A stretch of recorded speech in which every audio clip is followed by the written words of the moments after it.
कितने मार्क्स का पूछा जाता है लगभग बोर्ड एग्जामिनेशन के अंदर? 4 मार्क्स का। ठीक है, ये जो क्लास 12th की मैक्रो इकोनॉमिक्स की बुक है, ये मैक्रो का 4 नंबर का चैप्टर है, 4 नंबर का।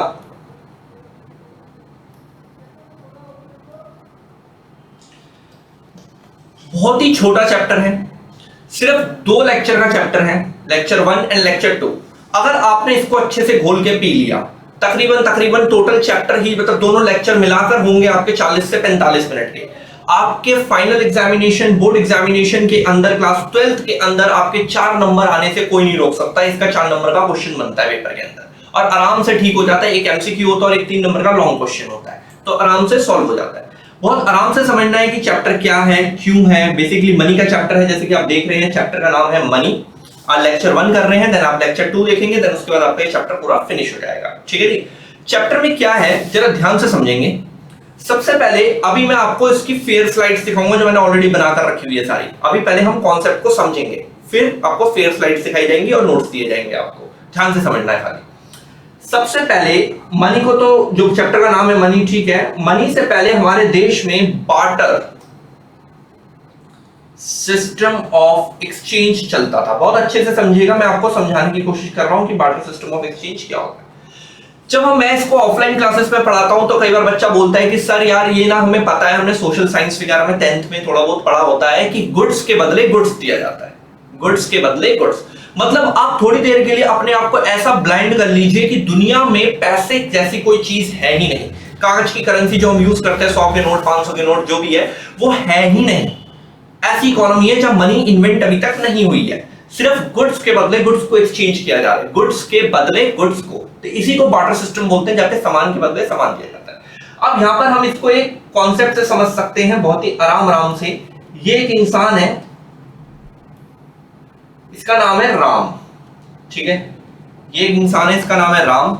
और ये एक इंसान है जो रेड रंग से बना है, इसका नाम है श्याम। ठीक है, ये राम है, ये श्याम है। राम के पास बहुत ज्यादा क्वांटिटी में राइस है। बहुत आराम से समझना बार्टर सिस्टम में क्या क्या प्रॉब्लम्स थी। देखो, अब मनी सिस्टम चलता है, ये आपको पता है। अब क्या चलता है? Money system. अब हम सारी एक्सचेंज जो डील्स होती हैं वो मनी के बेसिस पे हम करते हैं। लेकिन ये पहले का पीरियड है हमारा बार्टर सिस्टम, जहां पर गुड्स को गुड्स के साथ एक्सचेंज करवाते थे, तो इसी को बोलते हैं barter system. And barter system को सीसी इकोनॉमी भी बोलते हैं, मतलब commodity to commodity economy. CC economy मतलब commodity to commodity economy, commodity के बदले कमोडिटी। अब ये है मिस्टर श्याम। श्याम के पास बहुत हैवी क्वांटिटी में पड़ा हुआ है व्हीट।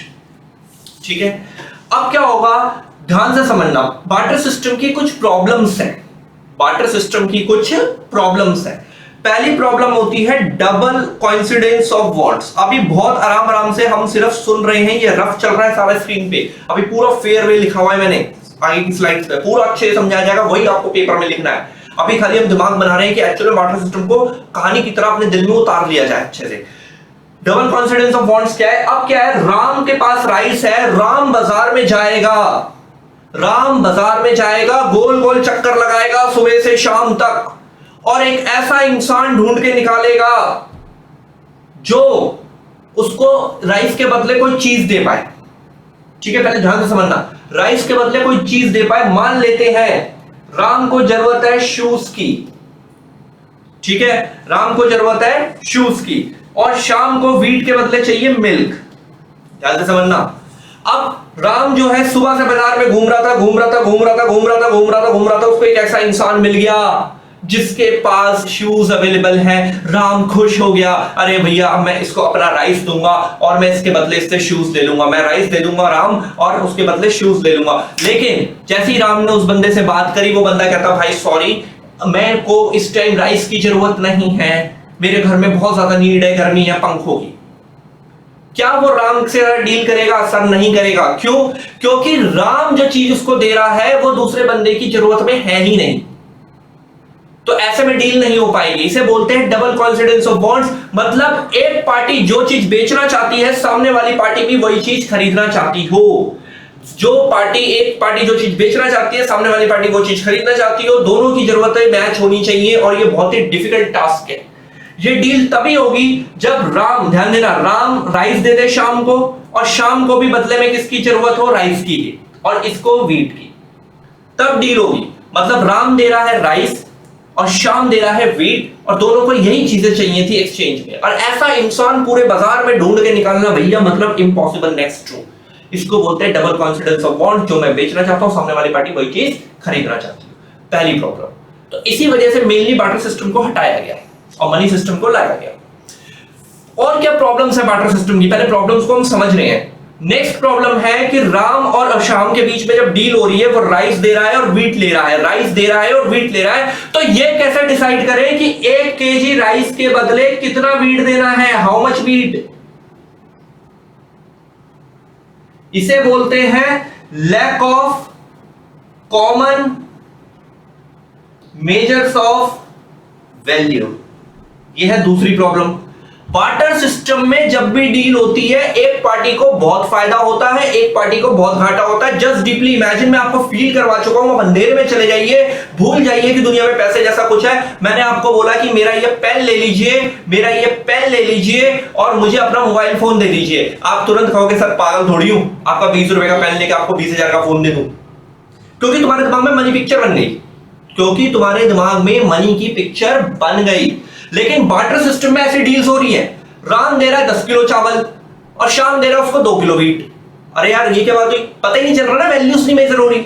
तो एक पार्टी को बहुत फायदा हो रहा है, एक पार्टी को बहुत घाटा हो रहा है, एक पार्टी को बहुत फायदा हो रहा है, एक पार्टी को बहुत घाटा हो रहा है। और अगर दिमाग लगाओगे, बार्टर सिस्टम जहां पर पैसा है ही नहीं, गुड्स को गुड्स के साथ एक्सचेंज कर रहे हैं, this is the barter system.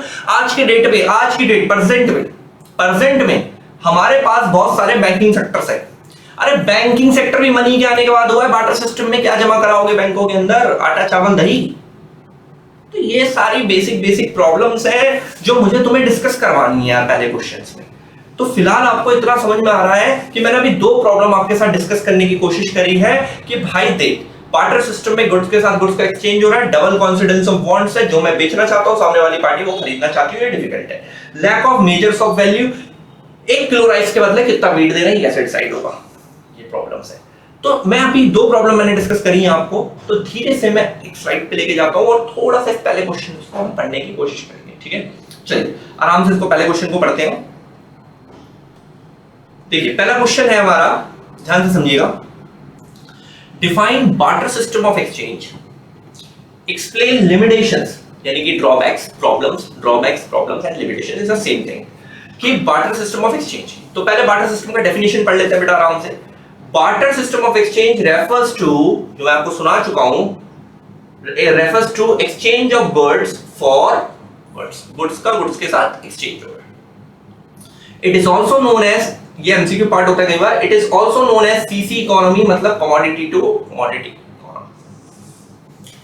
अब नीचे हेडिंग दिख रही होगी आपको, ड्रॉबैक्स, लिमिटेशंस या प्रॉब्लम क्या है बार्टर सिस्टम की, जो मैंने पहले 2 प्रॉब्लम्स आपको समझाई हैं आराम से। Lack of double coincidence of bonds, 2 जनों की जरूरतें आपस में मैच नहीं कर पाती। राम जो बेचना चाहता है श्याम वो खरीदना चाहता है, श्याम जो बेचना चाहता है राम वो खरीदना चाहता है, तभी डील होगी। और ये बहुत डिफिकल्ट टास्क है, ऐसा नहीं हो पाता मार्केट में।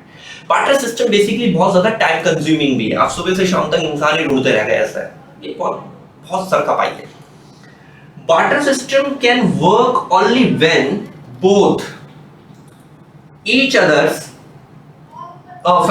barter system can work only when both buyers and sellers are ready to exchange.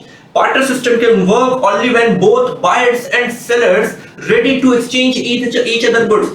Ram और श्याम दोनों व्हीट और राइस ही चाहते थे तो हो पाएगी ट्रांजैक्शन, अदरवाइज नहीं हो पाएगी। अब इसी बात को एक्सप्लेन करेंगे हम एग्जांपल के थ्रू।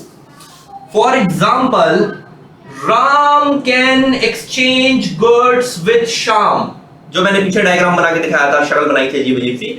तो राम एक्सचेंज कर रहा है गुड्स, किसके साथ कर रहा है, श्याम के साथ। ये तभी होगा only when Ram has wheat, Ram has what, Ram के पास वो चीज है जो श्याम चाहता है, तभी होगा।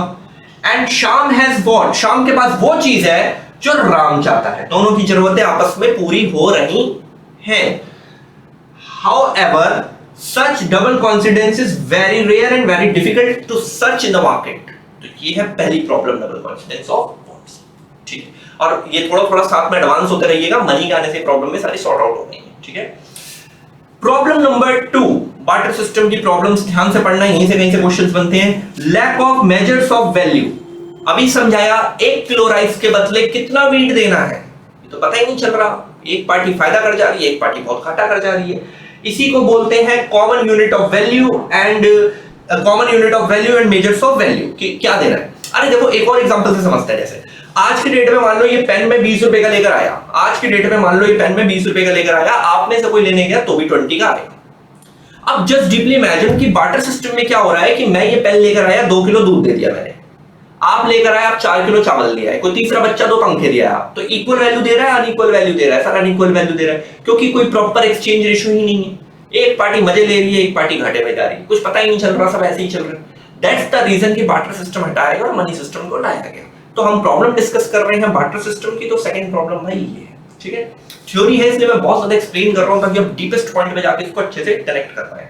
देखिए, in barter system all commodities are not of equal value, equal value नहीं होती सारी कमोडिटीज की, and there is no common measures of value, कोई भी कॉमन वैल्यू नहीं है सामान की ऑफ गुड्स एंड सर्विसेज की, in which exchange the ratios can be expressed, जिसमें रेशियोज को एक्सप्लेन किया है। तो कुछ पता ही नहीं चल रहा, सब ऐसे ही चल रहा है। फॉर एग्जांपल, चलिए कनेक्ट कर रहे हैं। For example, if Ram has wheat, Ram के पास वीट है, श्याम के पास राइस है।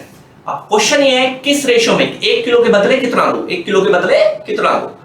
Then it is difficult to decide how much wheat is needed to exchange with 1 kg of rice। 1 kilo rice के बदले मैं कितना दूं ये पता लगाना बड़ा मुश्किल काम हो रहा है।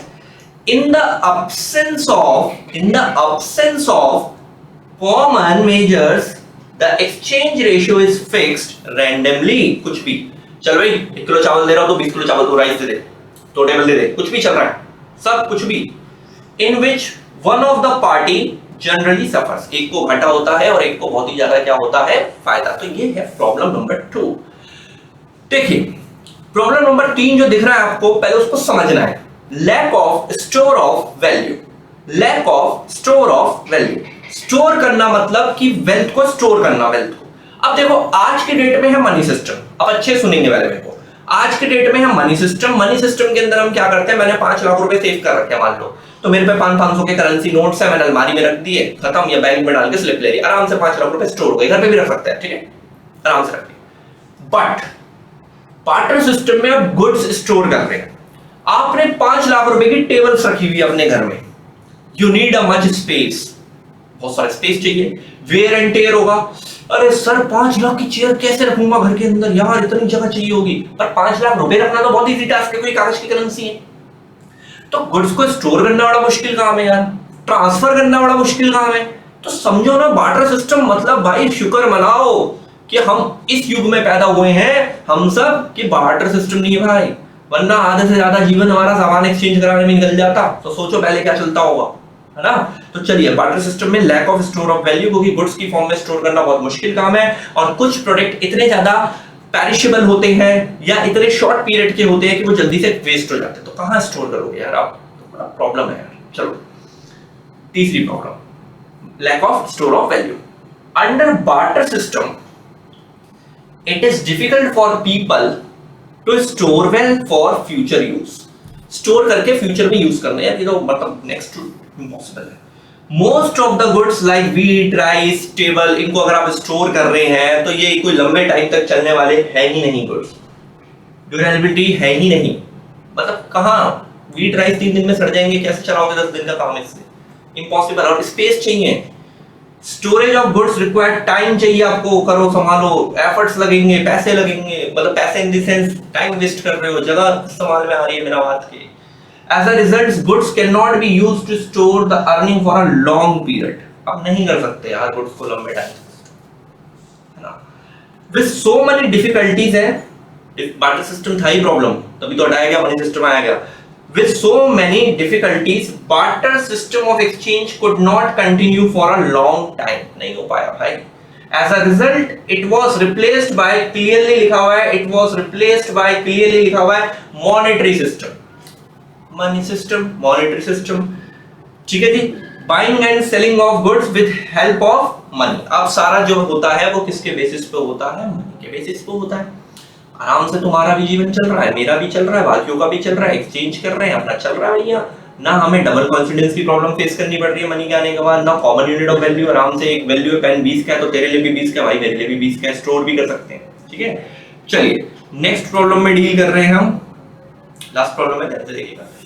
Lack of standard of deferred payment. सबसे पहले ये वाला पॉइंट आप मैंने हाईलाइट करवाया है, मैं आपसे फिर रिक्वेस्ट कर रहा हूं, it is my humble request. Book के पीछे और कई बार बोर्ड एग्जामिनेशन में यहां से एमसीक्यू पूछा गया है कि lack of standard of deferred payment. Deferred payment means future payment, deferred payment means future payment, future payment. तो जो हम फ्यूचर में पेमेंट्स करते हैं, जो हम फ्यूचर में पेमेंट्स करते हैं वो भी बहुत मुश्किल होता है। देखो एक छोटा सा एग्जांपल लेते हैं, बहुत ही छोटा सा एग्जांपल लेते हैं। मैंने आज की डेट में मॉनेटरी सिस्टम चलता है, मैंने क्या करा कि बहुत सिंपल करते हैं, मैंने आपसे ये रिमोट उधार लिया है या मैंने आपसे 20 चेयर उधार लिए। अब फ्यूचर में क्योंकि बार्टर सिस्टम में तो गुड्स ही दोगे ना भाई। यार बार्टर सिस्टम में मैंने तुमसे 20 चेयर उधार ले लिया, मेरे को फ्यूचर में इंटरेस्ट के साथ तुम्हें 21 चेयर देनी है। अरे आज मेरे पे 20 नहीं है, मैं कहां से 21 लाऊंगा भाई? गुड्स कैसे दे सकता हूं मैं? मतलब बहुत प्रॉब्लम है यार। अच्छा एक और एग्जांपल ले लो, चलो अब क्या है कि मैंने आपका घर लिया उधार, मतलब रेंट पे घर लिया, आपका रेंट पे घर ले लिया आपका। आपने मेरे से बोला सर हमें 10,000 रुपए रेंट दे देना, मैंने कहा ओके, मैंने आपको 10,000 रुपए रेंट दे दिया। उसके बाद आप जाके कुछ भी करो मार्केट में, मुझे क्या लेना देना। लेकिन बार्टर सिस्टम में क्या सीन बन रहा है, ध्यान से समझिए। बार्टर सिस्टम में क्या सीन बन रहा है कि मैंने आपका घर लिया, आपने बोला सर हमें 30 दिन बाद 10 किलो चावल दे देना, 10 kg राइस दे देना, मैंने दे दिया। 30 दिन बाद आपके घर में जरूरत है मिल्क की, राइस उठाओ, गोल गोल घूमो बाजार के अंदर, बंदा ढूंढो जो राइस लेके milk they they, double confidence on bonds होगा, ज्यादा दिन तक स्टोर नहीं कर पाओगे तो फ्यूचर पेमेंट की भी लंका लगी पड़ी है यहाँ पर। सीधी भाषा में समझो, नहीं हो सकता भाई, बड़े डंडे थे भाई वाटर सिस्टम में। अब पढ़ते हैं एक बार, बेसिकली डेफर्ड मतलब फ्यूचर है यहाँ पर। ठीक है, under barter system contracts involving future payments clearly mention करा, जैसे मैंने रेंट का एग्जांपल दिया तुम्हारे घर का। और जो क्रेडिट ट्रांजैक्शन है उधार देना इम्पॉसिबल है, क्योंकि सेम गुड्स हमें वापस करना पड़ेगा। आज मेरे पे 20 चेयर नहीं है, मैं तुम्हें ब्याज के साथ 21 चेयर कहां से ला के दूंगा। Cannot take place with ease because of the following reasons. ठीक है, द बोरोअर्स जो उधार ले रहा है may not be able to arrange goods of exactly same quality।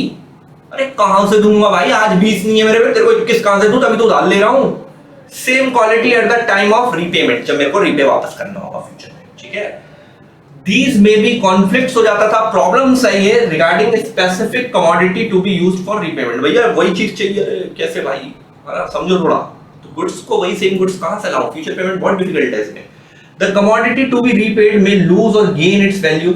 मान लेते हैं 2 महीने पहले जब मैंने चेयर्स ली थी तब चेयर मार्केट में बहुत डिमांड में थी। 2 महीने बाद जब मैं तुम्हें रीपे कर रहा नहीं है, बंदे को फिर घाटा। वही एक पार्टी फायदा एक पार्टी घाटा तो होगा ही होगा इसमें, है ना, time of repayment. So it is very difficult to make deferred payment. Deferred का मतलब बार बार मेंशन करवाया जा रहा है यहाँ पर फ्यूचर, क्योंकि एमसीक्यू सही होना चाहिए।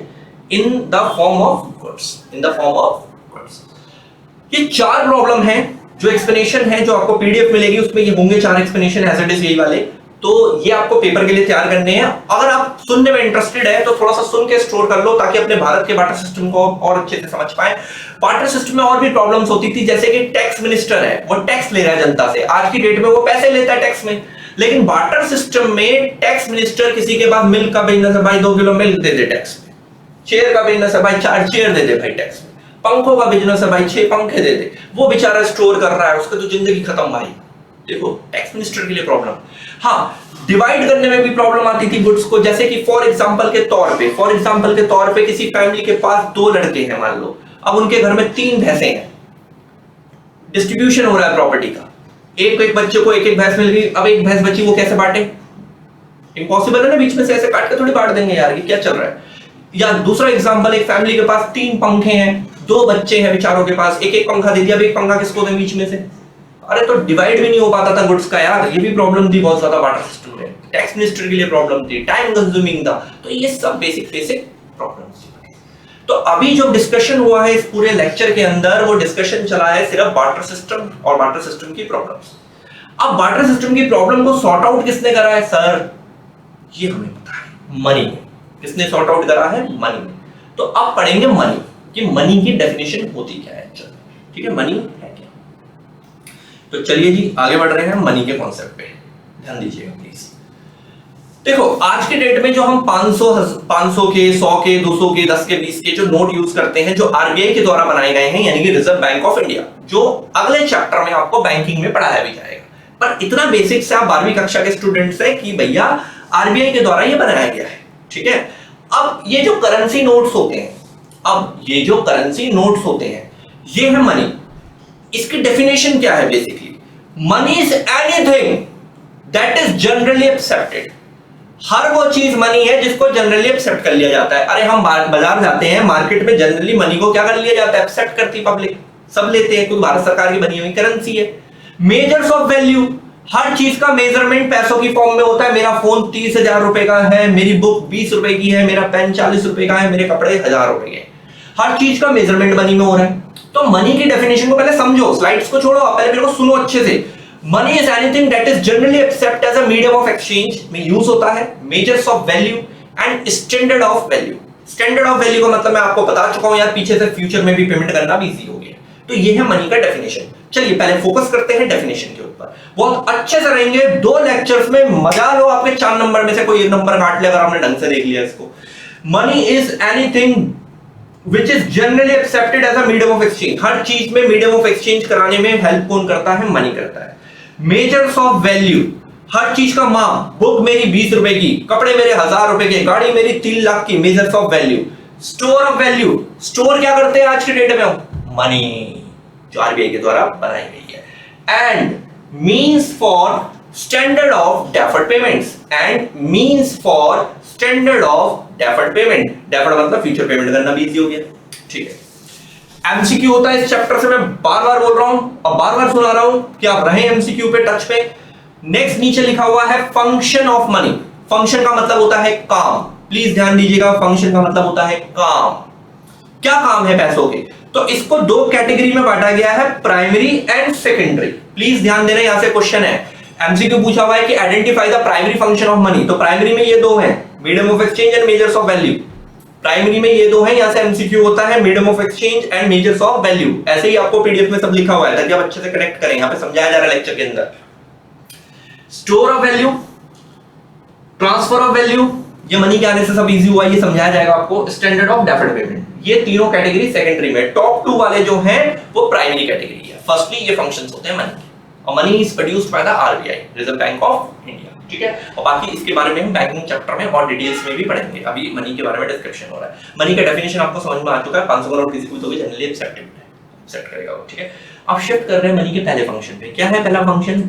Medium of exchange. पहले समझो, किसी भी गुड्स को खरीदने और बेचने में कौन मीडियम बनता है बीच में? मनी। सर बार्टर सिस्टम तो खत्म हो गया मनी के आने से ही। यस, मनी के आने से इजी हो गया है एक्सचेंज कराना, आराम से करो, डबल कॉन्फिडेंस की कोई प्रॉब्लम नहीं है, सब चीज की कॉमन वैल्यू है, आराम से समझ में आएगा आपको, है ना। अब लाइफ कितनी इजी है मनी के होने से, कोई हमें सुबह से शाम तक थोड़ी घूमना है, गए लिया खत्म। ठीक है, तो चलिए पहले इसको डिस्कस करते हैं फंक्शंस को। ये रहा भाई हमारा पहला फंक्शन, ध्यान देंगे, medium of exchange. Money as a medium of exchange means that it can be used to make payments for all transactions of goods and services. Money as a medium of exchange means that it can be used to make payments for all the transaction. अभी जैसे मैं यहाँ से निकल के कहीं जाऊंगा तो गाड़ी में किराया लूंगा, मनी फॉर्म, कुछ खाऊंगा मनी फॉर्म, कुछ खरीदूंगा मनी फॉर्म। ठीक है, ऑल ट्रांजैक्शंस। ठीक है, it is the most essential feature of money. सबसे पहला काम पैसों का यही हो रहा है कि एक्सचेंज हो रही है goods and services, medium of exchange बना हुआ है। Money has the quality of general acceptability. Generally सब एक्सेप्ट कर रहे हैं। आपके पास कुछ करेंसी नोट है इंडिया के, आप चेन्नई पहुंच गए वहां भी यूज होंगे, आप कोलकाता पहुंच गए वहां भी यूज होंगे, आप क्या कहते हैं पंजाब पहुंच गए वहां भी एक्सेप्टेबल है। पूरे इंडिया में जो आरबीआई के बनाए हुए नोट है जनरली एक्सेप्टेबल है, सब आपको गुड्स एंड सर्विसेज देंगे उस पैसे के बदले। Of all exchanges take place in terms of money. ठीक है, this function has removed the major difficulty of lack of double coincidence of bonds की प्रॉब्लम को इसने क्या कर दिया है? रिमूव्ड। अब ऐसा कुछ भी नहीं होता, ये सब बार्टर सिस्टम में था।